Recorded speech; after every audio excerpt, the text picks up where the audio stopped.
Welcome to the third installment of the ski resort ranking video. This is an annual video where I take all of the resorts that I went to this past year and this past year only and objectively rank them relative to each other based on my own subjective opinion. So it's kind of a lose-lose situation for me. We were fortunate enough to visit 32 different resorts this past season, but for the sake of this video and this review, I'm gonna be omitting 5 different resorts: Sundance Mountain, Copper Mountain, Loveland, Lake Louise, and Brighton. A lot of these resorts I only went to for opening day and opening day alone, and I have never been there other than that. So I just didn't feel like I really had a fair read on the mountain. Some of these other resorts in the ranking, such as Breckenridge or Vail, even though I only went there for opening day, I've spent a lot of time there just in general, so I still have a good idea, and I feel like somewhat of a fair assessment to be able to provide for this ranking. But for this case, those 5 resorts are not going to be included in this video. Now, what makes this ranking video a little bit more unique is that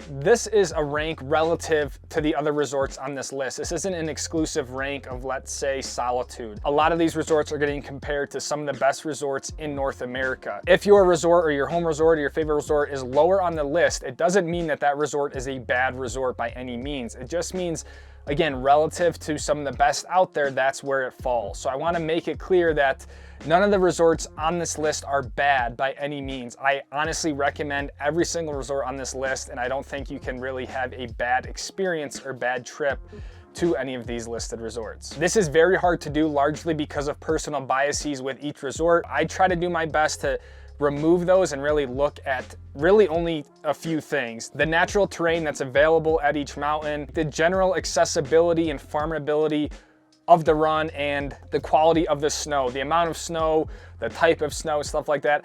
I don't really care for the town or their lodging or anything like that, so none of that will really play a factor in these rankings. This is just my opinion. This is just a fun video. If you don't like it, I really don't care. I encourage you to do this with your own resorts and put them up against each other. But at the end of the day, it's just my opinion. All resorts are great.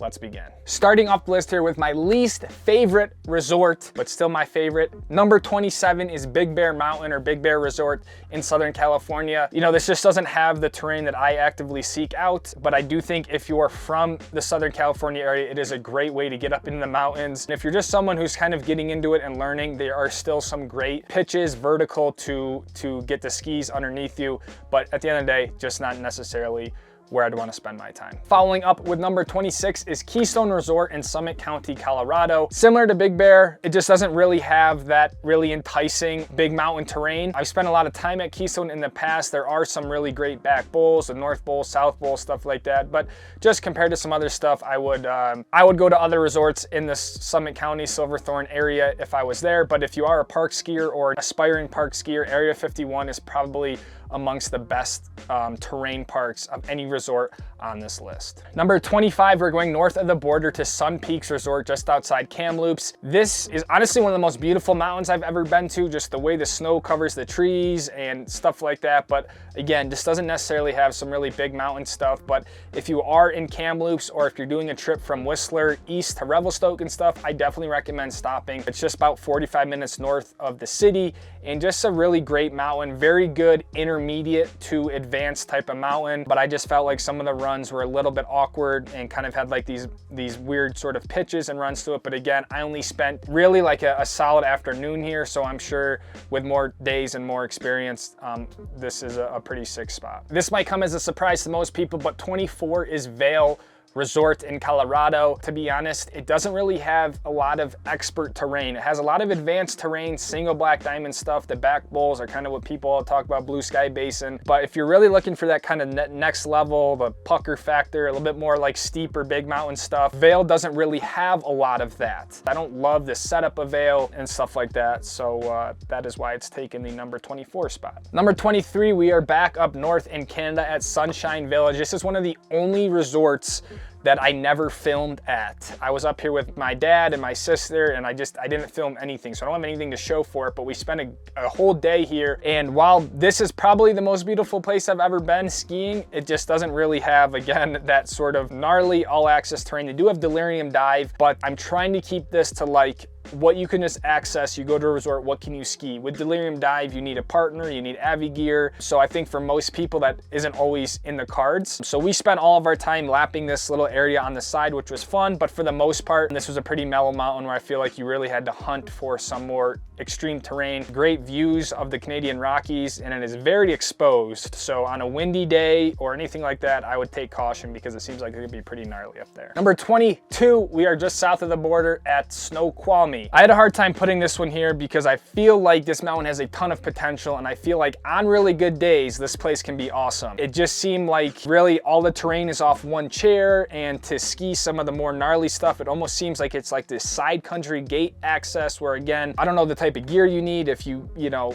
avalanche training, stuff like that. So while I had a fun time here, the snow and the quality of the skiing was a little bit lackluster. It's a cool spot, beautiful area. I think it has a lot of potential, and I'm sure people who've had epic days at Snoqualmie would say this is a pretty awesome place. You gotta know where to go, stuff like that. So that's where it kind of fits in. Now I might get crucified for this one, but 21 is gonna be Snow Basin in northern Utah. I love Snow Basin. It has a ton of great vertical. A lot of the lifts in the skiing goes right from the base right to the top. The expert terrain there I think is awesome. There's like the Lone Peak chutes or something. You have the John Allen chairs or whatever's on the right side over there. But I don't know, I just feel like, again, rather if I'm in Utah, I would rather spend my time at some of the other resorts we have here. And while I enjoy Snow Basin, it just wouldn't be my #1 pick in Utah. Next on the list is Snow Basin's neighbor, Powder Mountain. These are kind of negligible. I feel like they're just about the same in my opinion. I think I like Powder Mountain a little bit more for the Paradise Chair, albeit it's very, very slow. There just seems to be so much cool skiing, rocks, cliffs, like right off that chair. Powder Mountain's a cool mountain. I definitely recommend it. There's like cat skiing and bus laps, stuff like that. And I just find like, I don't know, I have a lot of fun on the Paradise Chair. So those round out, I think, the top 20. Now taking home the number 19 spot is Winter Park in Colorado. This is an awesome mountain. There's like a few different sides. You have like the Mary Jane side and the main Winter Park side, I believe. I skied like the Upper Cirque area, which has a ton of great chutes and trees and stuff like that. So very, very fun resort, pretty gnarly terrain all around. Again, I just feel like I would almost work my way into other places in Colorado before I went to Winter Park. But number 19 spot, Winter Park. Honestly, at this point in the rankings, it is so hard to clarify what mountain comes 18th, 17th. Like the mountains in this range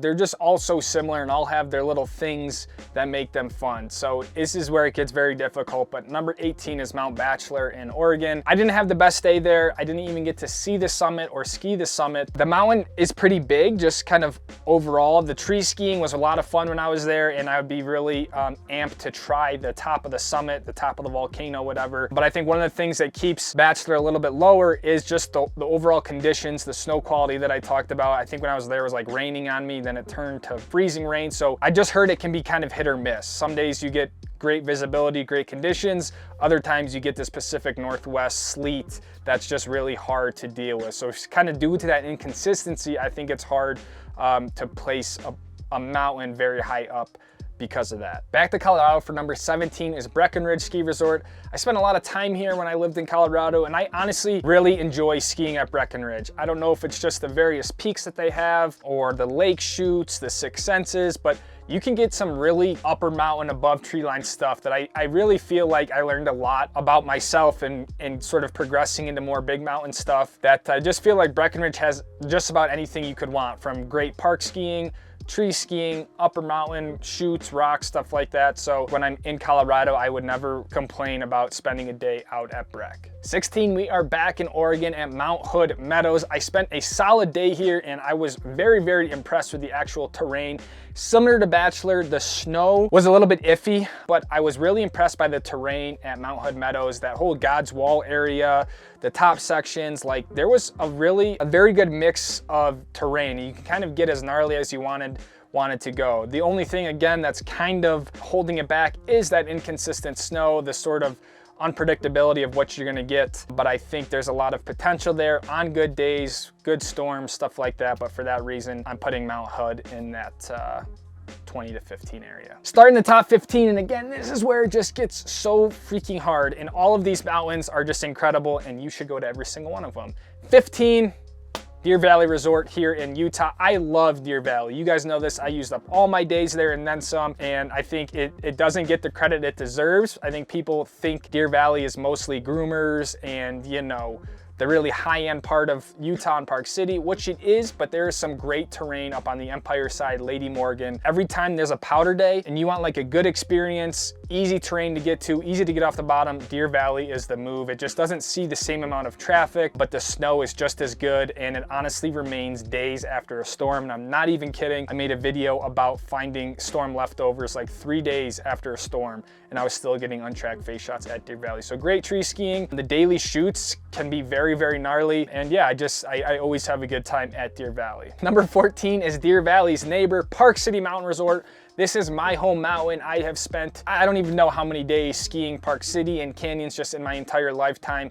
And I think this is kind of a fair spot for it, kind of middle of the road. Similar to Breckenridge, you have amazing park skiing, tree skiing. You can hike Jupiter Peak. It's some more big mountain sort of stuff. I don't think Park City is the gnarliest resort out there. So for that reason, I think middle of the road is fine. The reason why I enjoy Park City is the snow quality is great. A lot of times when you get up to the upper parts of the mountain, you can really escape the crowds. And I've just had the deepest days of my life, the most fun days of my life skiing up at Jupiter in the trees, as you guys might know. But again, that's kind of where that personal bias comes in.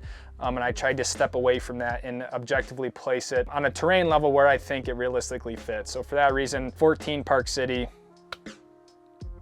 I love Park City though. 13, we are staying in Utah, heading over to Big Cottonwood at Solitude Mountain Resort.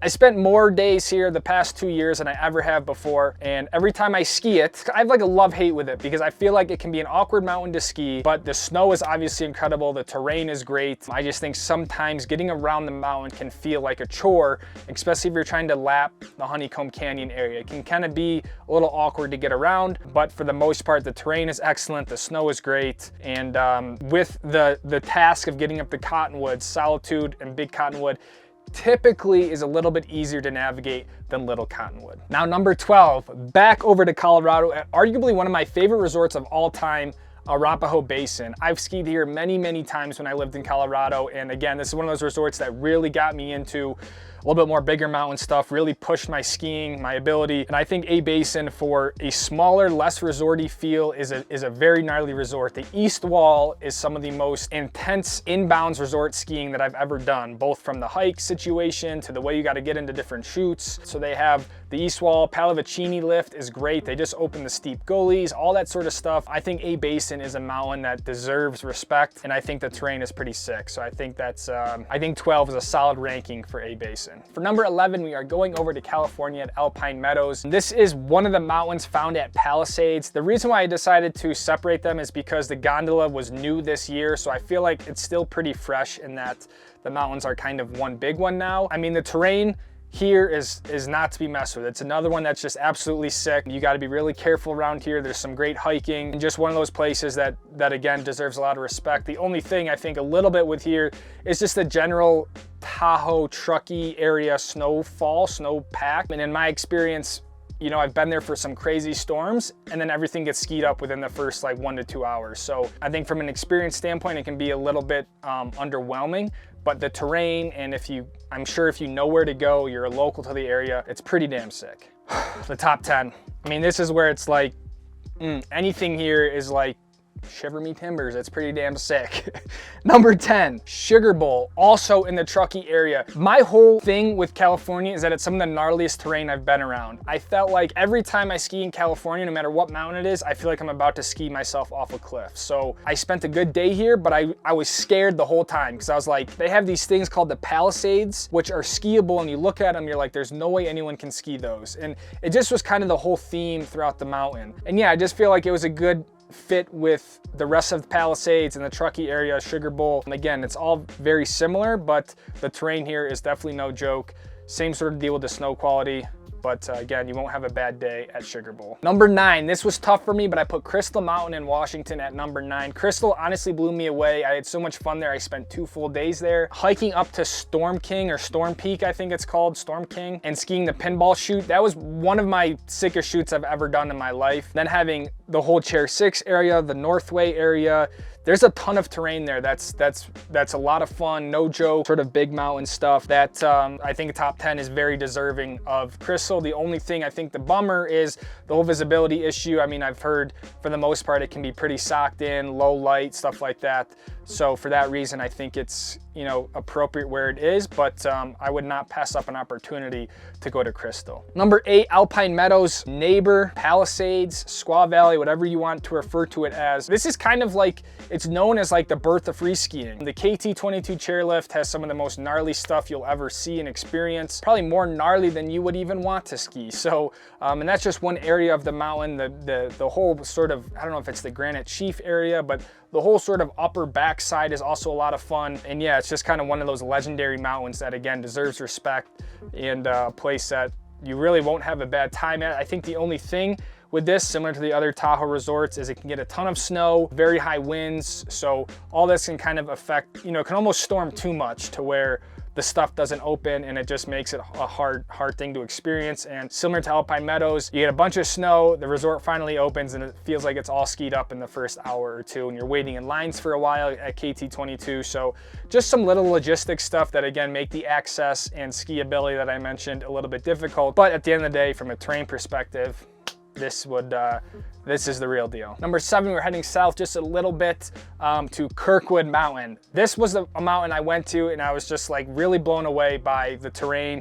And I didn't even have a good day here. The conditions were honestly pretty awful. Very similar to the other Tahoe resorts and Truckee, stuff like that. Sick terrain, kind of the sickest of the sickest, but the snow and the conditions is sort of a thing that I think you need to be worried about. And getting up to Kirkwood can be very challenging. The whole road to get up there is tough. So yeah, just little things to keep in mind, but I definitely want to try to score a good powder day at Kirkwood sometime in my life. Number 6, it was hard for me to do because I spent a lot of time here last year, and the best days of the season were at this mountain. And this is Mammoth in the Eastern Sierras, kind of south of the whole Truckee, Tahoe area. I think Mammoth is an incredible mountain. I think the snow quality and consistency is the best of any in California because of the higher elevation. And I just think the mountain, it feels Mammoth. It feels big. It feels like when you're on the mountain, faces, the bowls are these big sort of all-encompassing areas that it just makes you, when I first went there, I had like this sense of grandeur that I didn't really feel at any other mountain. And it's got everything from steep trees to the paranoids, the hemlocks, like it's kind of got everything you could want. It doesn't have like the gnarliest of gnarly terrain, but it has a very solid, just like overall level. But I just think for me, it's a very, at least for my style, it's a great mountain to have fun at. It's like that perfect level of intense and exhilarating, but not like, oh my God, I'm about to die sort of feeling. So for that reason, number 6 for Mammoth. I wanted to sneak in the top 5, but you know, there's some big heavy hitters in the top 5 spot. First off, if you're still watching at this point, I appreciate you. Second off, we're in the top 5. These are like kind of the best of the best. And at this point, I feel like any of these 5 could be interchanged with each other, be number 1, number 3, whatever you think. Again, my opinion, number 5, Whistler Blackcomb. Whistler's sick, there's no question about it. The terrain there is kind of, there's like almost no limit to what you can ski. I haven't spent a lot of time there. I certainly have not skied all that Whistler has to offer. I think for me, the reason why it takes home 5 and not a little bit higher is more from the accessibility side. I think the amount of people that Whistler gets, getting up the Sea to Sky Highway, kind of dealing with the rain at the base that's like slowly turns to snow as you get up top, can kind of affect the experience, I guess. But my biggest turnoff with it was the amount of people. And I just feel like, I remember I was there, the lines were massive that I thought, and I remember asking a local who I was on the chair with, he was like, yeah, this isn't even bad. And I was like, okay, I don't even want to know what Whistler is like when it's quote bad. So great mountain, need to spend more time there. I think number 5, is pretty damn awesome. Number 4 that I think again is gonna be quite controversial is Alta or Alta. I still don't really know how like the proper way you're supposed to pronounce it. It doesn't matter, but this is up in Little Cottonwood Canyon, just above Snowbird. For me personally, I just have a better time at Snowbird, and I just feel like sometimes with Alta, I'm traversing a lot. I'm like skating and hiking up different areas to get to shoots, and sometimes I just feel like I don't necessarily have the best flow when it comes to skiing what I want to ski. With that being said, the terrain at Alta is obviously the best that there is, and the snow quality, the snowfall, I don't think there's any better place on this list than Alta when it comes to snowfall, snow quality. There isn't. It's like Little Cottonwood Canyon in general, but then Alta specifically, it's like its own weather system, and it just doesn't seem to stop snowing. So if you want incredible powder days, if you want some of the sickest terrain out there, I highly recommend Alta. It's just, I guess the biggest challenge is just getting there, but once you're there, absolutely sick. Nothing but respect for Alta and the skiers who ride there. Just I always find Luna, she just makes a turn at Snowbird before I get up there. It's like I can't help it, and it just pulls into Snowbird. So Alta, number 4. Number 3, British Columbia, some of the sickest skiing I've ever done. Revelstoke Mountain. I mean, this is just like one of those places you have to go to experience. It almost feels like a free-for-all, where there's basically one chair at the top called the Stoke chair. You get off the Stoke chair, you kind of hike around to North Bowl or North something, the bowl over there, and it's kind of like your own playground. And in a way, it almost feels like a backcountry orientated area where there's really no like marked runs anymore. Like if you want to ski off like a massive 100-foot double drop cliff, you can do that, you know? And so it scared me. It was like definitely a mountain that needs to be taken seriously. But I think because of that, from a terrain perspective, it's just like, it's overstimulating. It's kind of the stuff you would see in ski movies of people hitting pillows and, you know, multiple cliff drops. It's just, it's pretty damn incredible. But I think just the overall vibe and the way you can just sort of do laps on the Stoke chair, it's pretty sick. And I think it's kind of anything that a big mountain skier would really look for in a mountain. So number 3 is Revelstoke. Top 2 is very tough. If you guys have been in the live streams, and I get asked all the time what my favorite mountain is, and it was hard to put these two head to head because I think they both are deserving of the number 1 spot in their own right. Number 2 is Kicking Horse Mountain in Golden, British Columbia, just east of Revelstoke. To be honest, this is the sickest terrain I've ever skied, is Kicking Horse. Hands down. The stuff you have access to me, seems like it shouldn't even be allowed. It seems like this stuff is too gnarly for the average skier who might find themselves at the top of the gondola at Kicking Horse. And it just seems like the stuff that you would look at, I forgot what exactly they're all called, but you look at it in person, you're like, yeah, there's no way that that's open. And people are like, no, you can just hike up that ridge and ski that. And you're like, okay, wait a second. Like, my point is, from a terrain perspective, I think Kicking Horse is the best out there. You can take the gondola right from the bottom right to the top and literally ski some of the steepest stuff available right away, which I love when that happens. I hate when you kind of have to take lifts over, up, around, circle, sideways, upside down, and then you start to ski. So the fact that you can take a gondola right up there and you're there is pretty awesome. The only thing that put this number 2 for me was just the snow. They don't get as much snow as you would see in Little Cottonwood and stuff like that, which I think makes this a little bit more inconsistent. When I was there, luckily they had some recent snow, which made it for a great day, but they don't, from like an average snowfall standpoint, they're really not that high up there. I think between Revelstoke and Kicking Horse, that's an incredible trip you could do. But number 2 is Kicking Horse. Number 1, round of applause for number 1. It's probably no surprise to most of you guys. Snowbird Resort in Utah, Little Cottonwood Canyon. It's hard to freaking beat it. It just feels like it has the whole package.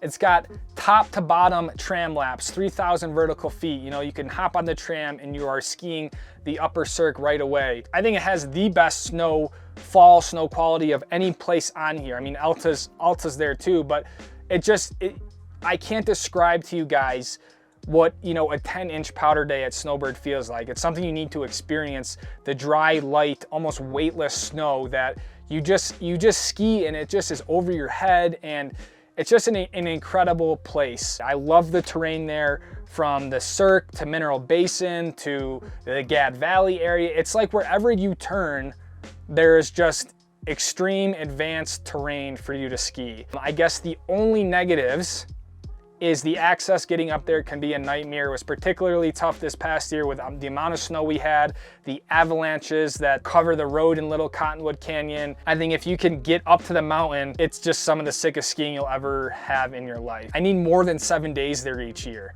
because that's the biggest disadvantage. I have 7 days. I think I used 4 days before it was even Christmas time last year because it was so incredible. So wow, 27 resorts. This was my little list I was going off of. It's chicken scratch. I made this list, I think 15 times. I redid it. I even changed some stuff over right before I started recording. I had Crystal Mountain ahead of Squaw Valley, Palisades, and I was like, you know what? I think Palisades takes the cake over Crystal. I've just redone this list. I'm like, I could continue redoing it, I feel like. So I hope you guys enjoyed it. I mean, again, very hard to do and like actually objectively rank one better than the other. Very, very difficult, but thank you guys for watching. Please let me know what your resort rankings are, what you thought of the list, and I'll see all of you guys in the next video. Take it easy, fam. Get stoked. Little Stoke Squad. This is just a prototype. I'm making some changes, but I think Stoke Squad. I don't know, I kind of like it, but not final yet. So thanks for watching, guys. I'll see all of you guys in the next one. Take it easy, fam. Peace out.